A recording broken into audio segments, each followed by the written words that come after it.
So, before we proceed to our discussion, let me ask this question. For you, what is good life?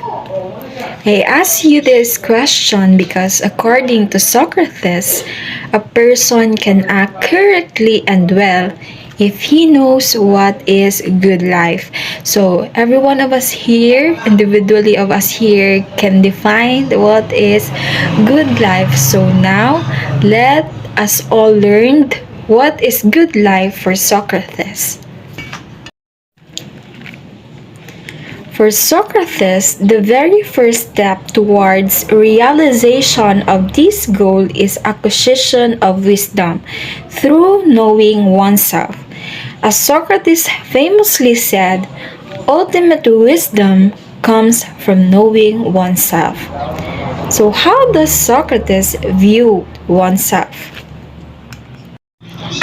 The key to understanding Socrates' concept to the self is through the philosopher takes on the soul.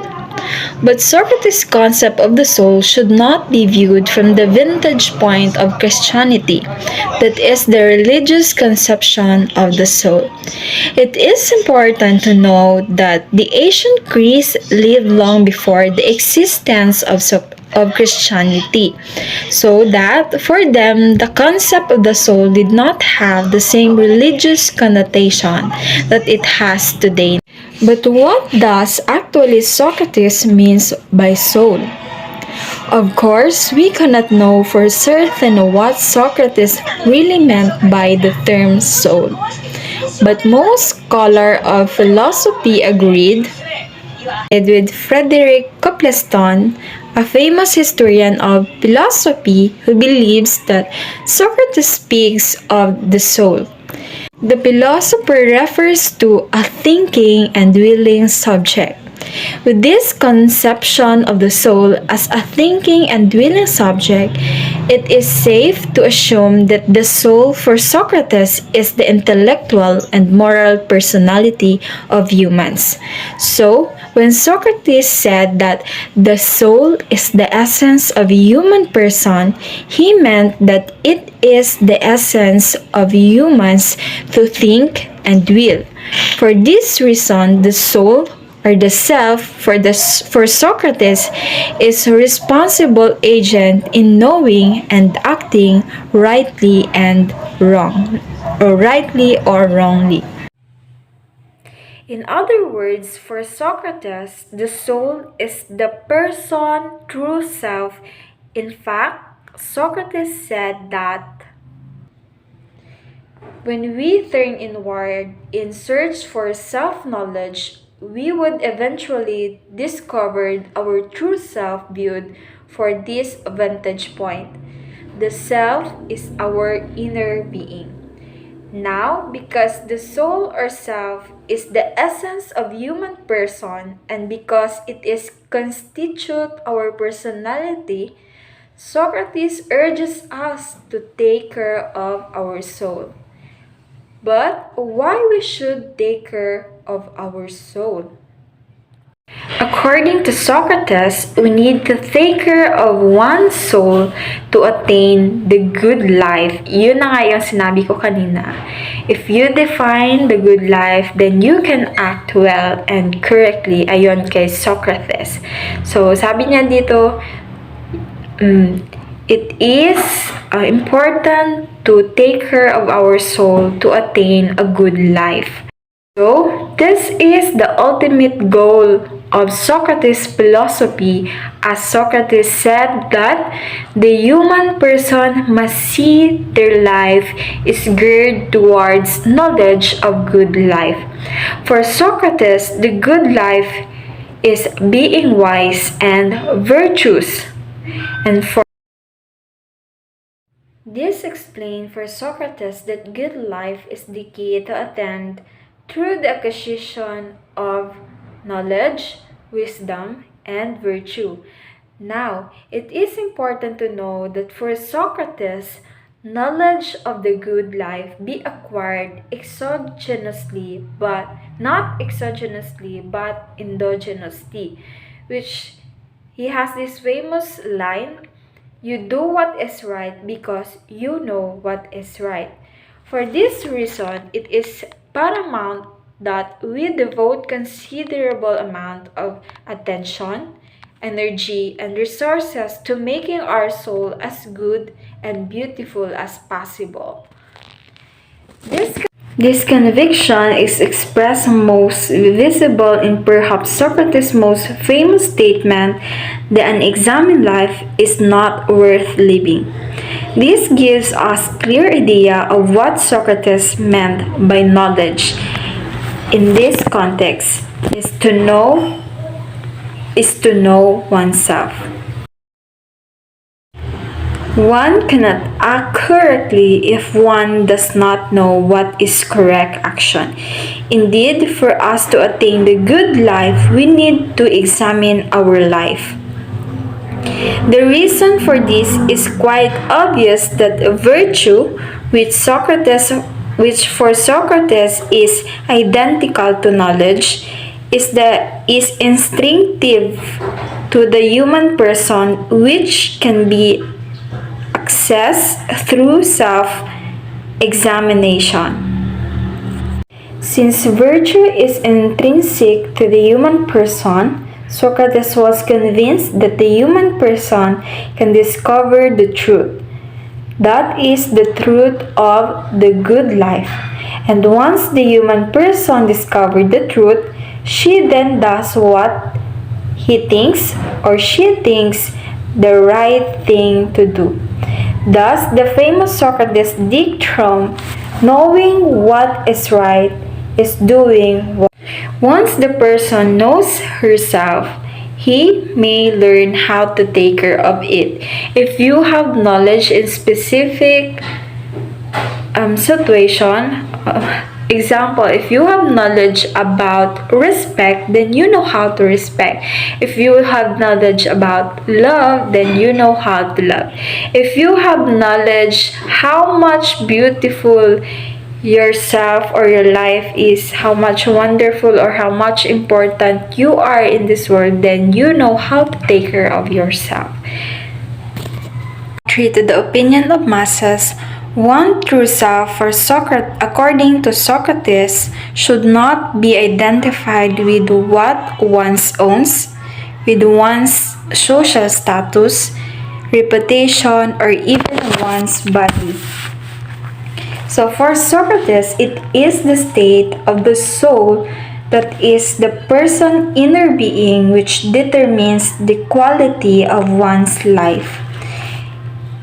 So it's not. Good afternoon, everyone. I am Adeline Bicalyaga, one of your presenters for today. However, correct or right action does not necessarily mean good action because correctness is the different from badness. This actually falls under meta-ethics. The correctness and wrongness of action are based on the existing principle, such that one is the right or correct if it conforms with a given principle. On the other hand, badness and wrongness of action are based on the quality. An action is good if it bear a good quality and bad if it yield a bad quality. Hence, an action for Socrates is right if it serves man truly in the sense of enhancing his authentic happiness. Now, Socrates says that knowing what is right means doing what is right, the tacit.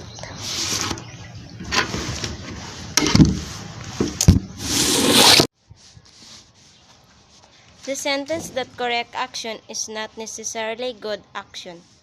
For example, like in other tribes, they have a rule that every woman in their tribes are not allowed to go to school, since for them education for women is just useless because knowing that women can only take care of their families and men are the ones who support their needs, For them, it is a correct, since that their views against women but to other people, of course, that is wrong, because we have gender equality. All people are need allowed to study and graduate to get a good job. And if we look at that, of course, for use there is discrimination for women. But we cannot say that is wrong, because Socrates is that every people have different perspective, and their perspective will correct depending on where his place is based, because maybe different countries also have different laws, and we cannot do anything but follow them. According to Socrates, no person option evil per se or ego. For Socrates, a person does evil out of ignorance. He does evil because of ignorance. So correctness, a one action is a projection of the good. Kapag gagawa ka na ng tama, syempre projection na yun ng good. Sabi pa niya, no individual or person violation does evil. Walang violation na nakagawa ng mali, because the will cannot aim at bad evil.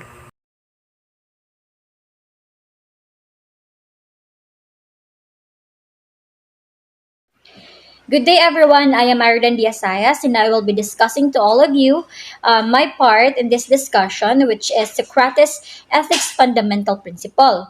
So, we have here two important terms to remember during the discussion, because based on this words or terminologies, you will understand what is the fundamental principle of ethics according to Socrates.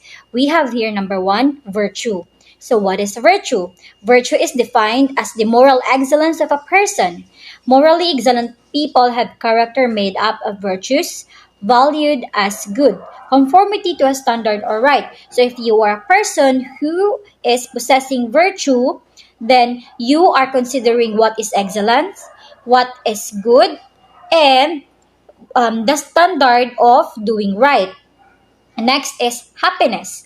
Happiness is defined as an emotional state characterized by feelings of joy, satisfaction, contentment, and fulfillment. So let's proceed. What is fundamental principle of ethics according to Socrates? So according to him, the fundamental principle is the foresight or the goal of a man in his life. And what is the goal of a man in his life? The goal of a man in his life is the thing called what? It is happiness. As what I had discussed a while ago, the definition of happiness is the emotional state characterized by feelings of joy, satisfaction, contentment, and fulfillment. But how can a man attain his goal, which is happiness? So a person can secure happiness by or through his efforts. In order for a man to attain happiness, he should do good deeds. In order for you to conduct or to possess good deeds, then you should have virtue in yourself. In addition, Socrates believed that if one knows what the good is, one will always do what is good. So what does he means about this one? So he believes that if a person is knowledgeable about what is good deeds, what is excellence, then he will choose to do what is good. Thus, if one truly understands the meaning of courage, self control, or justice, one will act courageous, self controlled, and just mannered. So that's it. If you are knowledgeable how to be, what is courage, then you will choose to be courageous. If you are knowledgeable enough what is self-control, then you are able to do self-control. And if you are able to know what is justice is, then you will act with a manner, because Socrates coined virtue with knowledge. And for you to be happy or attain happiness in life, you should do um, good things or good deeds. Okay, let's continue. In a nutshell, according to Socrates, virtue is a knowledge. Without knowing why a thing has a value or excellence, you cannot act intelligently. If you don't have any idea how to value or what is excellence, then you cannot act intelligently with it. Socrates had a great impact of the misery of Peloponnesian War. He had seen brutality and sabotage, and this is enough for him to be eager to determine the best way to how to live life, how to be happy. So he ended up having two principles, which begins with number one: the end goal of all people is unconditional happiness. So with this, in number one, the people who seeks happiness is, they used to identify or determine what is the good deeds, or they act in excellence for them to be satisfied enough and to be happy in their life. Number two, happiness or and desire does not depend on external objects. So what is this external objects? External objects pertain to any quality, physical appearance, bodily power, or money, or the things which are always desirable. For example, a wise man will use money in proper manner and make his life happy. But a fool, an ignorant man, will misuse it and ends up even worse than before. So these external objects become the instrument for them to be satisfied in life and to be happy. Okay, let's continue. Happiness and desire does not depend on external objects, but rather on how these objects are instrumental to achieve this end or used in a manner to obtain this kind of happiness. So, and desire depends on the external objects. It may be comes into positive actions or negative actions. It depends to the man. It does not consider what is exact excellence and what is exact good. Well, the force that enable man to do what is good and right is what? It is virtue. Socrates believes that the virtue is coined with knowledge. Again, virtue is coined with knowledge. Self-knowledge is sufficient condition to good life. For you as a man, um, to attain good life, you need to be knowledgeable enough. If knowledge can be attained by a human, then so can the virtue. You can also acquire virtue. What truly one know is the dictates of one's conscience or soul. So what does it mean? So if you have the idea in your head that this action is not valid, or is not good, then your conscience will intervene to you to say or to let you realize what is the right action to be taken in a situation. Another one here is, according to Socrates, an examined life is not worth living. So, in this method of questioning, the fundamental principle is knowing that he knows nothing. So, you seek for answer as a human. He says that wisdom gives direction towards happiness.